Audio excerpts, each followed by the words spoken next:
Durante mucho tiempo los científicos soñaron con ver las partículas infinitesimales que hoy conocemos como átomos y moléculas, pero el ojo humano no las captaba. Con los microscopios tradicionales tampoco era posible verlas. Finalmente, el microscopio de efecto túnel hizo posible la penetración en el gran reino de los átomos, el nanocosmos. El físico alemán Gerd Binning y su colega suizo Heinrich Roger recibieron en 1986 el premio Nobel por este revolucionario invento. Con él se abrió la puerta a un mundo en el que todas las cosas son unas 50.000 veces más finas que un pelo humano. El secreto se halla en el interior del microscopio, donde una finísima punta de metal del tamaño de un átomo se acerca a una superficie. Este modelo muestra la punta del microscopio y los electrones que rodean los átomos de la superficie.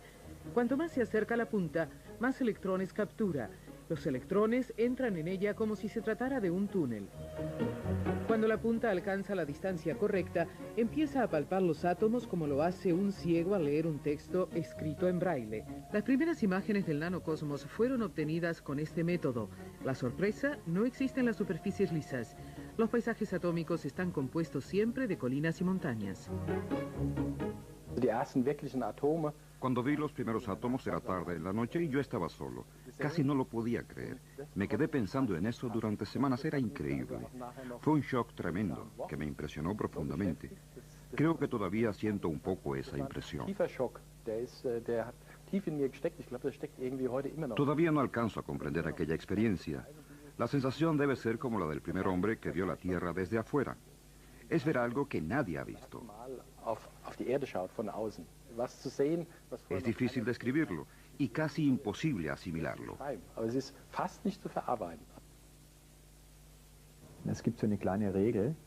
Existe una regla que dice: cuanto más pequeña sea la estructura, más compleja será la medición y más caro será el aparato, y más difícil será también obtener la información. Nos sentimos como Alicia en el País de las Maravillas. Vemos algo, nos quedamos boquiabiertos por lo que nos sucede, no lo acabamos de entender y tratamos de hacernos una idea de lo que hemos visto.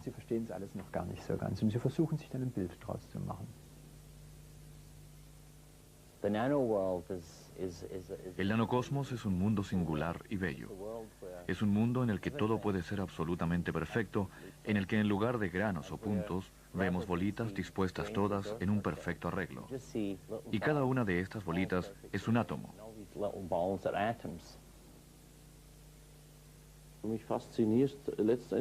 En el fondo, lo único que me fascina a mí es la posibilidad de crear productos innovadores.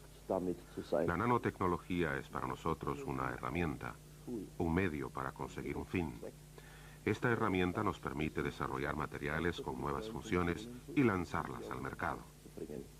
Reconozco sinceramente que no me emociono mucho al ver las nanopartículas, aunque sí hay fotos muy bonitas de ellas. El paso entre la observación de los átomos y su manipulación lo dio hace algunos años el catedrático muniqués Wolfgang Haeckel al rasguñar accidentalmente una muestra de cromosomas con la punta del microscopio. En este momento, Haeckel se dio cuenta de que además de observar las moléculas, también era posible desplazarlas. A partir de esta experiencia, la punta del microscopio se convirtió en una verdadera herramienta. El accidente de entonces lo repiten ahora los científicos de forma sistemática. La manipulación genética tan común en nuestros días no hubiera sido posible sin esta nueva herramienta. Los científicos de la Universidad de Münster lograron con un método propio grabar estructuras infinitesimales sobre una película ultrafina. La punta de un microscopio de campo cercano es una herramienta de alta precisión que graba, molécula por molécula, la estructura deseada en el nanocosmos.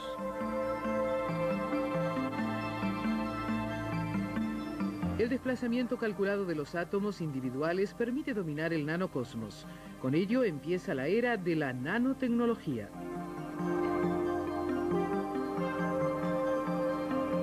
Los científicos ahora pueden trazar líneas ultrafinas e incluso reproducir cuadros enteros. Uno de los mayores logros hasta la fecha ha sido la reproducción de la paloma de Picasso en nanoformato. La mayor sorpresa de la nanotecnología fue el descubrimiento de que es posible manipular cada átomo por separado. Este fue un gran desafío desde el punto de vista experimental. Imaginárselo es fácil, pero ponerlo en práctica es otra cosa. Uno de los grandes desafíos en el pasado era demostrar que esto se podía hacer. Habiéndolo demostrado, tenemos la posibilidad de armar estructuras más complejas, tal como se lo imagina un físico, átomo por átomo y molécula por molécula. Con el microscopio de barrido de efecto túnel, los físicos pueden desplazar los átomos uno por uno hasta obtener el arreglo deseado. En el futuro, la manipulación superficial permitirá fabricar materiales con una infinidad de propiedades nuevas.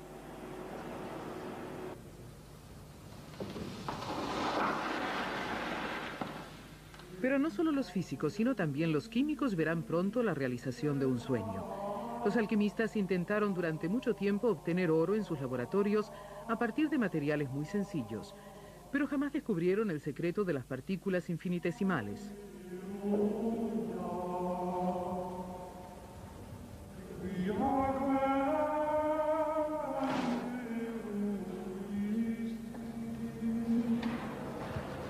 Los químicos de hoy, en cambio, pueden construir moléculas específicas en el computador, después de calcular las propiedades exactas que ha de tener el nuevo material.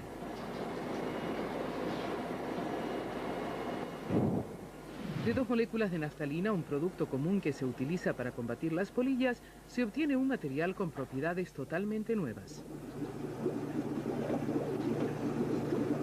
En el laboratorio del Instituto Max Planck de Maguncia se obtiene a partir de esta síntesis un líquido que emite luz de distintos colores y que además es un excelente conductor eléctrico. Una mirada a través del microscopio de fuerzas demuestra que las moléculas luminiscentes también son capaces de almacenar información. Las moléculas pequeñas e invisibles de la plaquita podrían convertirse algún día en los elementos más pequeños de un computador que procesaría los datos por medios químicos y no por medios electrónicos como se ha hecho hasta ahora. Las perspectivas son buenas, pues las moléculas forman por su cuenta un patrón simétrico, y esto es lo que requieren los circuitos digitales de las computadoras. Pero eso no es todo. Si se cumplen las previsiones del visionario estadounidense Erich Drexler, actual oráculo de la nanotecnia, las futuras generaciones de nanomáquinas y nanorobots revolucionarán el mundo entero. Según Drexler, los aviones y las naves espaciales podrían desarrollarse por su cuenta algún día a partir de unas pocas moléculas, como ocurrió con la oveja clonada Dolly en el ámbito de la biotecnología. Las nanomáquinas o ensambladores, como las llama Drexler, se desarrollarían de forma autónoma hasta convertirse en el objeto proyectado. Suena fantástico y aparentemente con fundamento científico. Si unimos un par de piezas de tamaño molecular, obtenemos un objeto 2 veces más grande. Si unimos 2 de estos nuevos objetos, duplicamos otra vez el tamaño. Y si repetimos 100 veces este paso, llegamos de las moléculas simples a los objetos macroscópicos con un peso de varias toneladas. Si cada etapa toma un segundo, podemos pasar en menos de 2 minutos de los insumos, o sea, de los elementos químicos, al producto final. Computadores, aviones, naves espaciales, etc.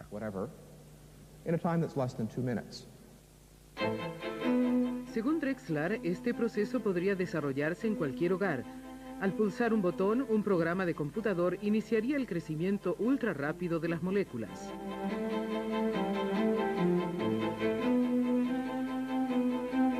En pocos segundos se formarían todos los objetos de uso diario, pudiéndose seleccionar su forma y colores.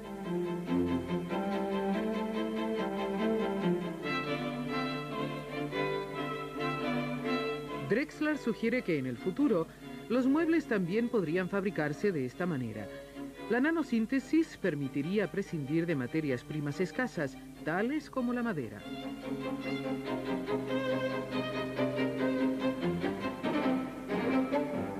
Según su teoría, los objetos se reproducirían en un abrir y cerrar de ojos.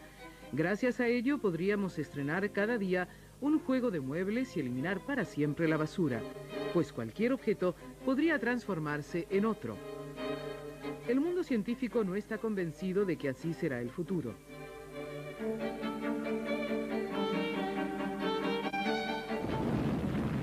Pero la visión de Drexler tampoco es disparatada. Esto lo ha demostrado James Gimsevsky, inventor de la primera nanomáquina operativa del mundo, que fue fabricada con un microscopio de barrido de efecto túnel. La nanomáquina de Gimsevsky funciona de forma autónoma, no sufre ningún desgaste y no requiere ningún tipo de energía externa. Un anillo de átomos de carbono rodea una molécula en rotación y la mantiene en movimiento perpetuo. Esta máquina ha estimulado la discusión sobre el futuro de la nanotecnología.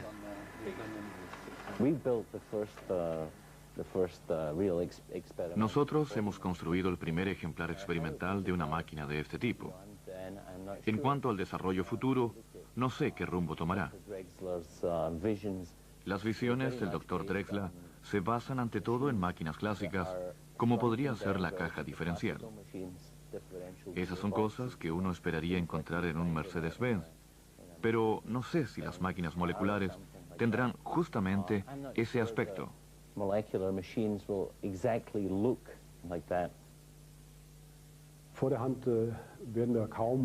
Por lo pronto no habrá nanomáquinas o nanoensambladores que puedan armar automóviles o aviones completos. El único campo donde funciona ese principio es naturalmente la biología, pero se trata de mecanismos muy complejos que apenas empezamos a entender. Estoy seguro de que la imitación técnica se hará esperar todavía.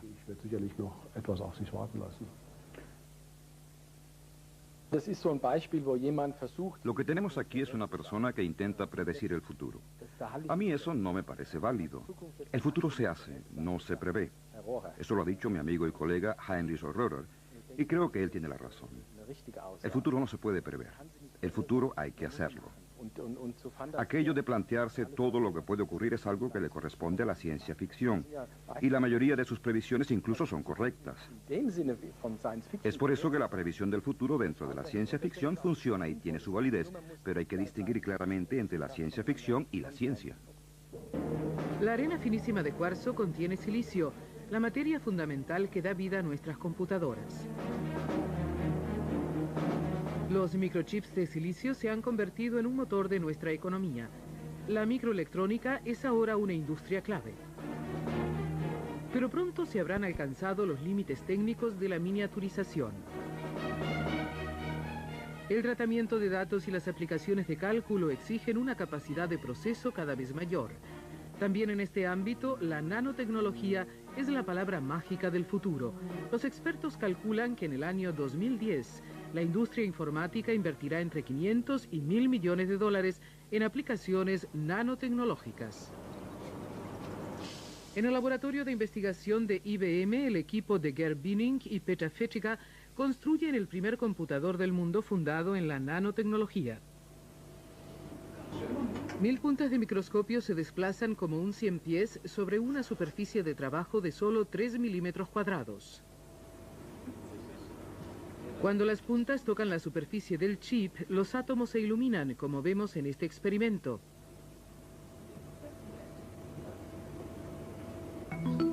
Cada una de las 1000 puntas amortiguadas puede grabar mecánicamente una información sobre la superficie. Siguiendo las reglas informáticas, cada elevación representa un dato y tiene un valor de 1. Cada depresión indica que no hay datos y recibe un valor de 0. Además de grabar diferencias de altura, la punta del microscopio puede también palpar la superficie para captar informaciones, tal como lo hace la aguja de un tocadiscos. De esta manera se ha obtenido la unidad de memoria más pequeña posible, correspondiente exactamente a un átomo.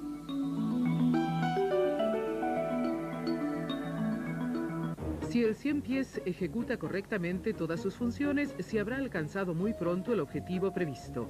Una memoria informática 1000 veces mayor que las memorias disponibles actualmente, cuya capacidad máxima se mide en gigabytes. En caso de conseguir este objetivo, la manipulación consciente de los átomos tendría su primera aplicación práctica. La nanotecnología también está llamada a cumplir un papel importante en el ámbito de las telecomunicaciones. Hace 100 años, la telegrafía hizo posible la transmisión instantánea de mensajes alrededor del globo. Las señales acústicas de Morse eran convertidas para ello en impulsos eléctricos. Hoy en día los datos fluyen alrededor del globo a través de una red cada vez más densa de fibras ópticas. La luz se ha convertido en el portador más importante de informaciones. Pero la luz también tiene que ser transformada rápidamente en corriente y de corriente en luz. La red telefónica e informática de fibra óptica tiene que ser cada vez más densa y veloz. Los cristales como este han realizado hasta ahora esta transformación milagrosa. Son un material de base que reúne propiedades eléctricas y ópticas. Pero el actual volumen de datos muy pronto superará la capacidad de este material para procesarlos. La transmisión de datos mediante señales luminosas en poco tiempo alcanzará sus límites. Los nanotécnicos podrían ayudar a solucionar este problema.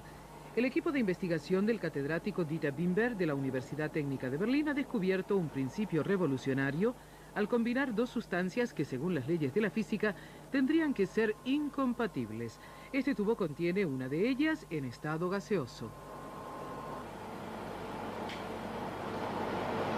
Wimberg hizo su descubrimiento revolucionario al calentar a 1000 grados centígrados la cámara entera con las dos sustancias.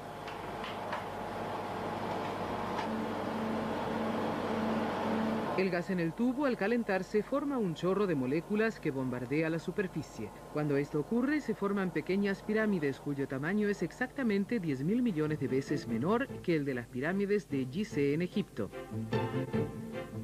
En un instante se crean miles de millones de estas pirámides.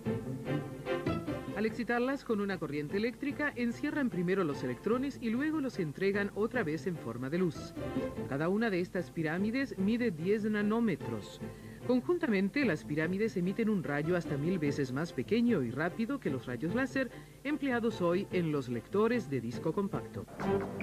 Como en los casos anteriores, hubo que recurrir al microscopio de barrido electrónico de efecto túnel para ver cómo se desarrollaban los procesos en el nanocosmos. En solo 5 años, el nuevo láser podría disolver los atascos en Internet, introducir una generación nueva de televisores o llevar a la construcción del primer computador láser. Gracias a este proyecto, la Universidad Técnica de Berlín se ha puesto a la cabeza de uno de los 6 centros de capacidad tecnológica alemanes seleccionados mediante un concurso patrocinado por el Ministerio Alemán de Investigaciones. El sector industrial de Estados Unidos y más aún el de Japón apuestan cada vez más por la nanotecnología. La industria alemana, en cambio, manifiesta un optimismo reservado. Los centros de capacidad tecnológica de Alemania están llamados a despertar el interés en la nueva tecnología. Yo espero que el Centro de Capacidad Tecnológica fortalezca la nanotecnología en Alemania y que contribuya ante todo a obtener ventajas competitivas. Además, para una empresa pequeña como la nuestra, es importante trabajar en proyectos de investigación conjuntos. El Deutsche Bank ha prometido apoyar este proyecto y cuando llegue el momento cumpliremos nuestra promesa. Me parece impensable impulsar nuevos proyectos de investigación y desarrollo que favorezcan especialmente a nuestra industria.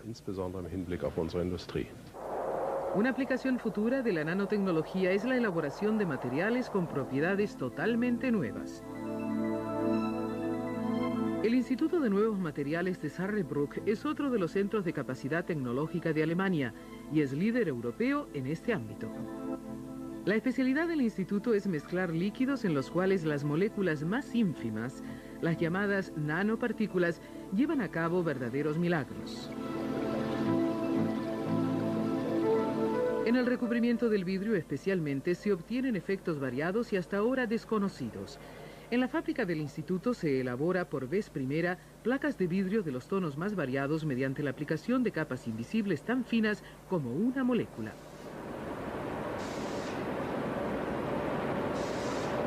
El control de calidad del vidrio después del secado demuestra que la disposición autónoma de las nanopartículas provee de un tinte uniforme sin necesidad de utilizar colorantes. Pero eso no es todo. Los nanolíquidos también confieren al vidrio otras propiedades. Este vidrio, por ejemplo, es muy resistente al rayado. Ni siquiera la lana de acero puede raspar la parte tratada del vidrio en el lado derecho de la imagen. Otra prueba demuestra la resistencia térmica de una nanocapa transparente que separa dos placas de vidrio. Al aplicar fuego se produce una espuma termoaislante. La placa protegida demora bastante en calentarse, pero por mucho que se caliente, no se rompe por acción del calor, permanece intacta. Un recubrimiento ultrafino protege además contra la suciedad. El aceite viscoso para máquinas no se adhiere a la parte recubierta de la puerta. El sector médico también se beneficiará muy pronto de los experimentos de los investigadores. Las nanopartículas utilizadas en el estudio de materiales ayudarán a los médicos en el tratamiento no agresivo del cáncer. Uno de los procedimientos tradicionales que mejorará significativamente gracias a la nanotecnología es la hipertermia, que consiste en calentar el cuerpo entero del paciente a la temperatura insalubre de 42 grados centígrados. A finales de 1999, en la clínica Virchow de Berlín, se calentará por vez primera de forma aislada un foco de cáncer. El nanolíquido se introducirá en la célula cancerosa tal como se ilustra en este modelo. El paciente es sometido a un campo electromagnético alternante. Únicamente las nanopartículas reaccionan a las ondas magnéticas, se calientan y al hacerlo destruyen el tejido del tumor. En el futuro se utilizarán partículas inteligentes que identificarán por su cuenta las células cancerosas y las destruirán sin dañar nada más. Al menos en principio podría cumplirse pronto la visión de los autores de ciencia ficción de viajar por el interior del cuerpo humano. Está claro que la nanotecnología no funcionará como se ve en esta película, porque no podemos reducir el tamaño de los seres humanos. A lo sumo podremos reducir los aparatos que se introducen en el cuerpo humano y estos realizarán trabajos que actualmente solo se pueden llevar a cabo desde fuera. Está claro que en el futuro los procesos serán manejados desde afuera y no por argonautas. Aunque hay todavía muchos fenómenos que los científicos no pueden explicar, todo indica que el mundo en miniatura ofrece posibilidades ilimitadas. Una declaración final sobre la nanotecnología tendría que ser una mega declaración. Pero como nuestro tema es la nanotecnología, necesitamos una declaración muy breve. La nanotecnología aportará estímulos totalmente nuevos a muchos ámbitos de la ciencia y de la tecnología, y estos serán un motivo de satisfacción para todos. Para mí, la nanotecnología es el camino de la naturaleza.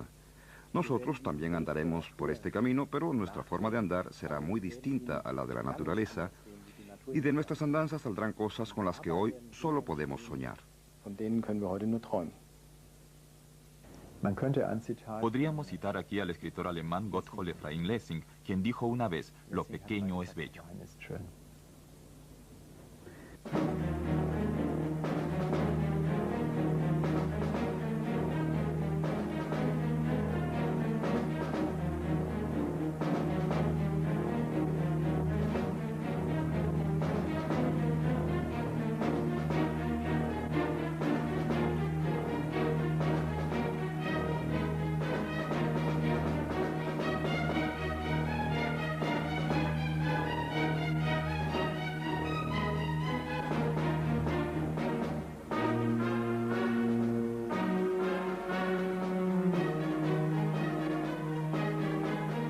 Told their delegates, vote for whoever you want.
Durante mucho tiempo los científicos soñaron con ver las partículas infinitesimales que hoy conocemos como átomos y moléculas, pero el ojo humano no las captaba.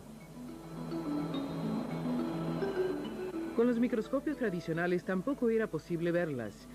Finalmente, el microscopio de efecto túnel hizo posible la penetración en el gran reino de los átomos, el nanocosmos. El físico alemán Gerd Binning y su colega suizo Heinrich Rohrer recibieron en 1986 el premio Nobel por este revolucionario invento. Con él se abrió la puerta a un mundo en el que todas las cosas son unas 50.000 veces más finas que un pelo humano. El secreto se halla en el interior del microscopio, donde una finísima punta de metal del tamaño de un átomo se acerca a una superficie. Este modelo muestra la punta del microscopio y los electrones que rodean los átomos de la superficie. Cuanto más se acerca a la punta, más electrones captura. Los electrones entran en ella como si se tratara de un túnel. Cuando la punta alcanza la distancia correcta, empieza a palpar los átomos como lo hace un ciego al leer un texto escrito en braille. Las primeras imágenes del nanocosmos fueron obtenidas con este método. La sorpresa: no existen las superficies lisas. Los paisajes atómicos están compuestos siempre de colinas y montañas. Cuando vi los primeros átomos era tarde en la noche y yo estaba solo. Casi no lo podía creer. Me quedé pensando en eso durante semanas. Era increíble. Fue un shock tremendo que me impresionó profundamente. Creo que todavía siento un poco esa impresión. Todavía no alcanzo a comprender aquella experiencia. La sensación debe ser como la del primer hombre que vio la Tierra desde afuera. Es ver algo que nadie ha visto. Es difícil describirlo y casi imposible asimilarlo.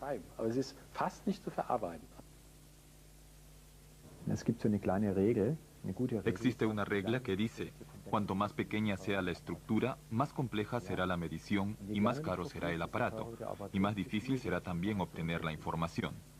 Nos sentimos como Alicia en el País de las Maravillas.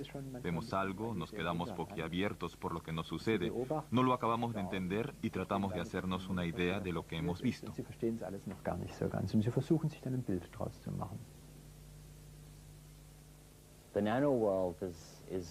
El nanocosmos es un mundo singular y bello. Es un mundo en el que todo puede ser absolutamente perfecto, en el que en lugar de granos o puntos, vemos bolitas dispuestas todas en un perfecto arreglo. Y cada una de estas bolitas es un átomo.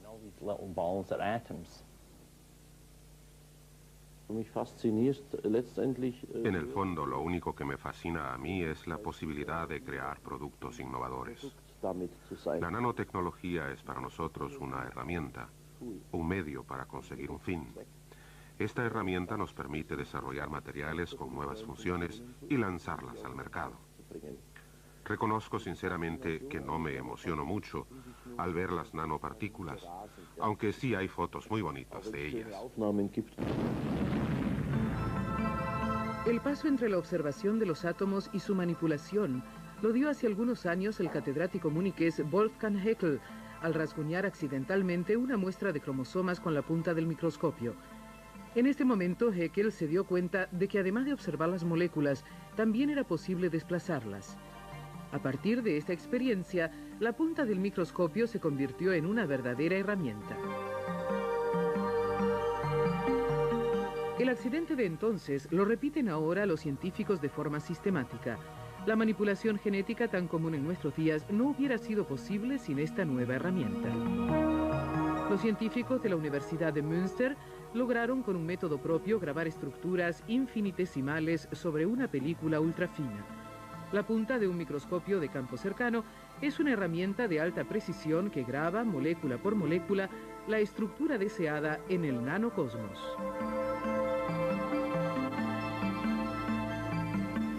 El desplazamiento calculado de los átomos individuales permite dominar el nanocosmos. Con ello empieza la era de la nanotecnología.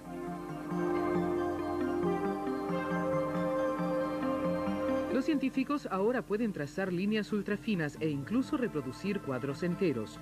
Uno de los mayores logros hasta la fecha ha sido la reproducción de la paloma de Picasso en nanoformato.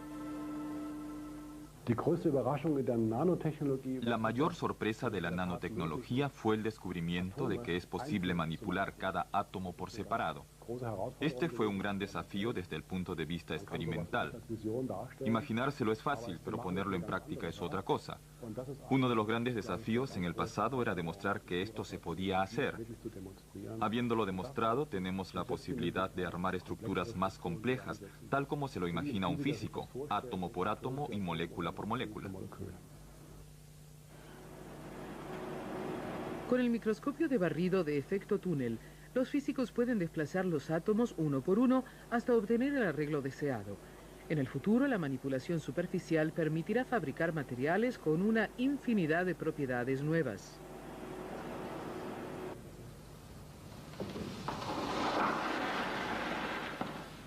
Pero no solo los físicos, sino también los químicos verán pronto la realización de un sueño. Los alquimistas intentaron durante mucho tiempo obtener oro en sus laboratorios a partir de materiales muy sencillos, pero jamás descubrieron el secreto de las partículas infinitesimales.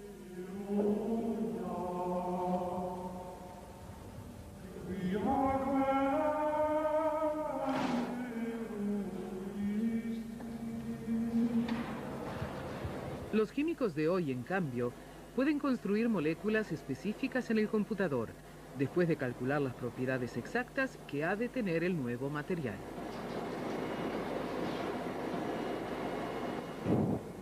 De 2 moléculas de naftalina, un producto común que se utiliza para combatir las polillas, se obtiene un material con propiedades totalmente nuevas. En el laboratorio del Instituto Max Planck de Maguncia se obtiene a partir de esta síntesis un líquido que emite luz de distintos colores y que además es un excelente conductor eléctrico. Una mirada a través del microscopio de fuerzas demuestra que las moléculas luminiscentes también son capaces de almacenar información. Las moléculas pequeñas e invisibles de la plaquita podrían convertirse algún día en los elementos más pequeños de un computador que procesaría los datos por medios químicos y no por medios electrónicos como se ha hecho hasta ahora. Las perspectivas son buenas, pues las moléculas forman por su cuenta un patrón simétrico, y esto es lo que requieren los circuitos digitales de las computadoras. Pero eso no es todo. Si se cumplen las previsiones del visionario estadounidense Erich Drexler, actual oráculo de la nanotecnia, las futuras generaciones de nanomáquinas y nanorobots revolucionarán el mundo entero. Según Drexler, los aviones y las naves espaciales podrían desarrollarse por su cuenta algún día a partir de unas pocas moléculas, como ocurrió con la oveja clonada Dolly en el ámbito de la biotecnología.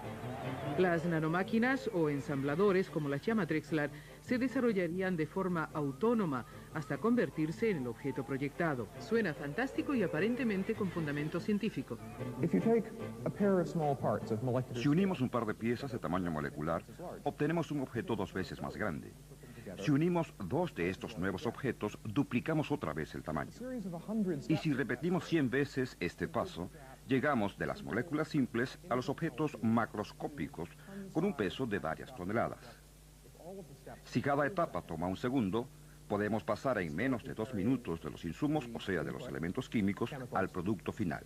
Computadores, aviones, naves espaciales, etc.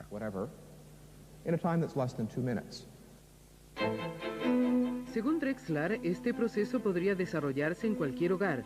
Al pulsar un botón, un programa de computador iniciaría el crecimiento ultra rápido de las moléculas.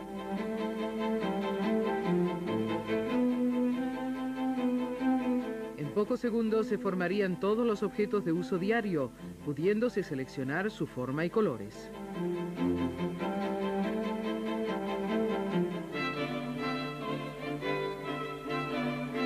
Drexler sugiere que en el futuro los muebles también podrían fabricarse de esta manera. La nanosíntesis permitiría prescindir de materias primas escasas, tales como la madera.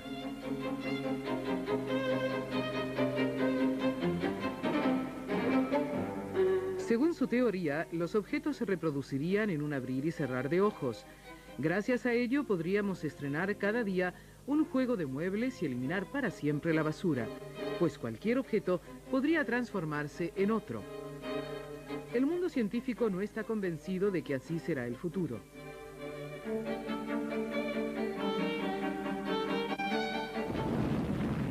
Pero la visión de Drexler tampoco es disparatada. Esto lo ha demostrado James Gimsevsky, inventor de la primera nanomáquina operativa del mundo, que fue fabricada con un microscopio de barrido de efecto túnel.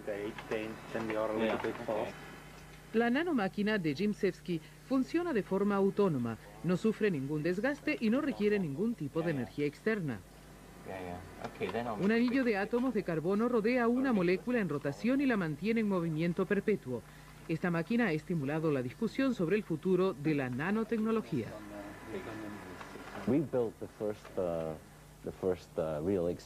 Nosotros hemos construido el primer ejemplar experimental de una máquina de este tipo. En cuanto al desarrollo futuro, no sé qué rumbo tomará. Las visiones del Dr. Drexler se basan ante todo en máquinas clásicas, como podría ser la caja diferencial. Esas son cosas que uno esperaría encontrar en un Mercedes-Benz, pero no sé si las máquinas moleculares tendrán justamente ese aspecto.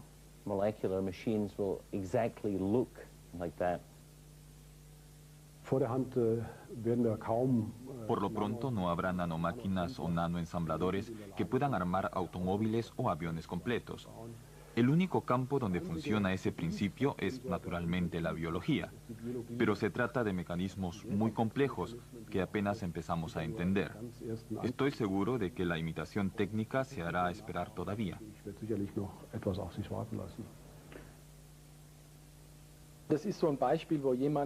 Lo que tenemos aquí es una persona que intenta predecir el futuro.